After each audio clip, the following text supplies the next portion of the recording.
అదృష్టవంతులైనా మనం అదృష్టవంతులైనందుకే మన మీద వివక్ష, మన మీద దౌర్జన్యం, మనము బాగుపడుతున్నందుకే మన పట్ల విషపు చూపులు, విషపు దాడులు జరుగుతున్నాయి.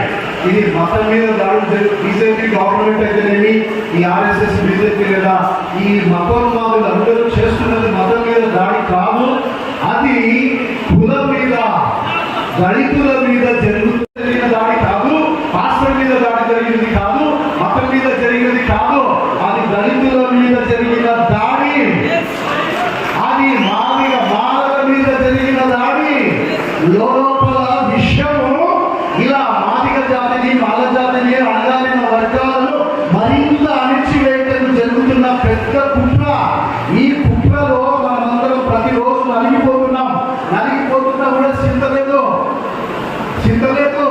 వారికి రకరకాల గుంపులున్నాయి, రకరకాల సంస్థలున్నాయి, రకరకాల సహాయాలున్నాయి. మన మీద పగబట్టి అణచివేతకే గవర్నమెంట్ సాయం చేస్తుంది, గవర్నమెంట్ పనిచేస్తుంది. మేలుకోవాల్సిన సమయం ఇది. క్రైస్తవ లోకమా, అడగాలన్న నా దళిత బాంధవుల కలిసి గమనించండి. మనం అంతా ఇదో కులాలు, మనము దళిత కులం, మతం, క్రైస్తవ మతం, మతమే లేని ఒక మంచి మార్గంలో మనం ఉంటే ఓర్వలేని, ఇదిగో ఇందాక మన సౌకర్యం పెద్ద కులం, అది మన వంశంలో పెద్ద కులస్తులం. మన మీద దాడి జరుగుతుంది.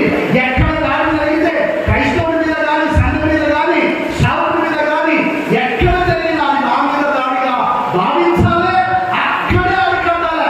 స్త్రీలు మేల్కొనండి, పురుషులు ఎవరెస్తులు మేల్కొనండి. ఆ వనపర్తిలో మా మీద దాడి జరిగితే అక్కడ ప్రియులు సౌకర్యం ఒక ఆయన సాంసోన్ సేన ఏర్పాటు చేసి మా అండగా ఉన్నాడు. ఈ రోజు మనం సాంసోన్ సేనగా లేవాలి.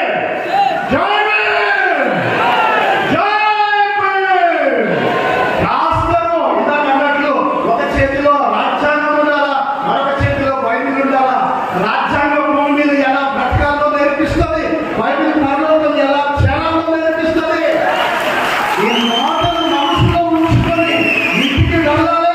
ప్రతి దాడిని బాధిక మీద, మన మీద, చర్చి మీద జరిగిన దాడి, మన ఇంటి మీద, మన ఒంటి మీద, మన ఆడబిడ్డల మీద జరిగిన దాడిగా భావించి అక్కడనే ప్రతిఘటించాలి. ఆ జ్ఞానం దేవుడు మనకు దయచేయను గాక. సాంసోన్ వారియర్స్ ఇక్కడ ఉన్నారు, సాంసోన్ సేన. సో మాదిగ సేనగా, మహాసేనగా ఈ వివక్షను ఎదుర్కొనేందుకు మనం అందరం కూడా ఒక మంచి తీర్మానంతో ఇక్కడికి తిరిగి వెళ్దాం. దేవుడు మనందరినీ దీవించును గాక.